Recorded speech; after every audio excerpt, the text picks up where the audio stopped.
Kami mempersembahkan renungan Santapan Rohani, terjemahan dari renungan Our Daily Bread.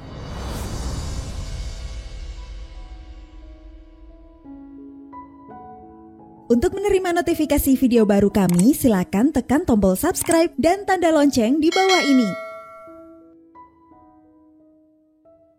Sahabat ODB, pembacaan Alkitab hari ini terambil dari Ayub pasal yang ke-40 ayat yang ke-20 sampai dengan ayat yang ke-24. Lalu dilanjutkan dengan pasal yang ke-41 ayat yang pertama sampai dengan ayat yang ke-5. Ayub pasal yang ke-40 ayat yang ke-20 sampai dengan ayat yang ke-24. Lalu dilanjutkan dengan pasal yang ke-41 ayat yang pertama sampai dengan ayat yang ke-5. Dapatkah engkau menarik buaya dengan kail atau mengimpit lidahnya dengan tali? Dapatkah engkau mengenakan tali rotan pada hidungnya, mencocok rahangnya dengan kaitan? Mungkinkah ia mengajukan banyak permohonan belas kasihan kepadamu, atau berbicara dengan lemah lembut kepadamu?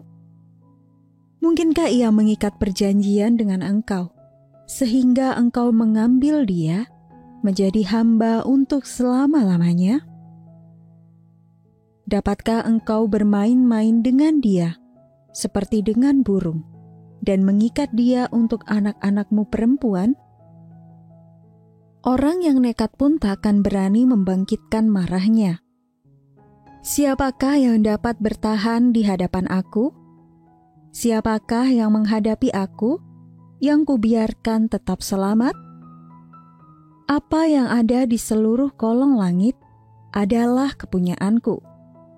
Aku tidak akan berdiam diri tentang anggota-anggota badannya, tentang keperkasaannya dan perawakannya yang tampan. Siapakah dapat menyingkapkan pakaian luarnya?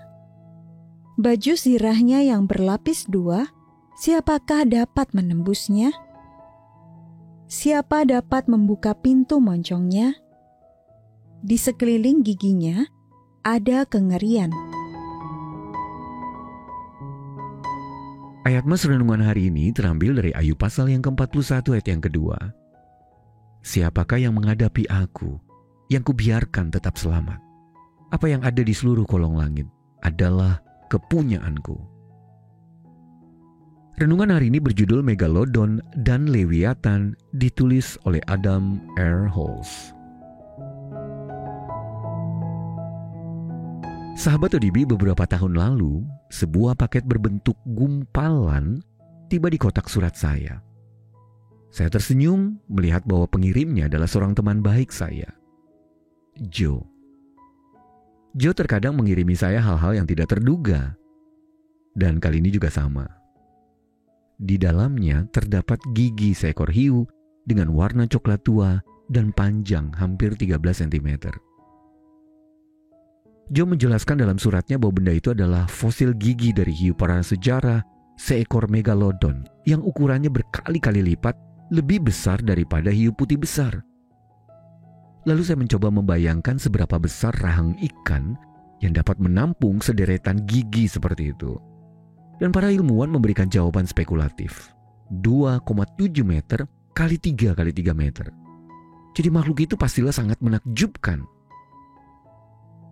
Alkitab tidak berbicara tentang megalodon. Namun dalam kitab Ayub, Allah menggambarkan seekor binatang laut yang disebut buaya Lewiatan. Ayub 41 merinci bentuknya yang mengesankan. Aku tidak akan berdiam diri tentang anggota-anggota badannya, tentang keperkasaannya dan perawakannya yang tampan, kata Allah kepada Ayub dalam ayat yang ketiga. Siapa yang dapat membuka pintu moncongnya? Di sekeliling giginya ada kengerian. Jawaban dari pertanyaan itu hanya pencipta Lewiatan itu sendiri. Di sini Allah mengingatkan Ayub bahwa sehebat-hebatnya binatang itu tidak ada apa-apanya dibandingkan dengan penciptanya. Apa yang ada di seluruh kolong langit adalah kepunyaanku, ayat yang kedua.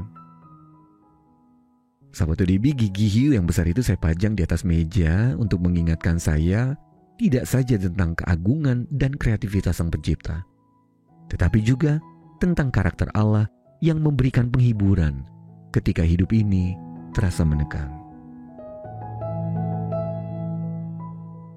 Sahabat ODB, bagaimana aspek-aspek tertentu dalam alam semesta ini mengingatkan Anda pada Allah yang penuh kuasa dan kreatif? Lalu bagaimana karya penciptanya menguatkan Anda? Mari kita berdoa. Ya Bapa, karya ciptaanmu menyuarakan keagungan dan kuasa-Mu. Maka tolonglah aku Tuhan untuk mempercayai-Mu ketika hidup terasa menekan. Dalam nama Tuhan Yesus kami berdoa. Amin.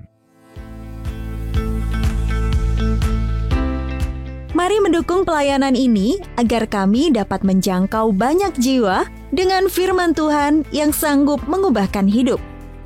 Silakan scan kris yang tertera di layar untuk memberikan persembahan kasih. Tuhan Yesus memberkati.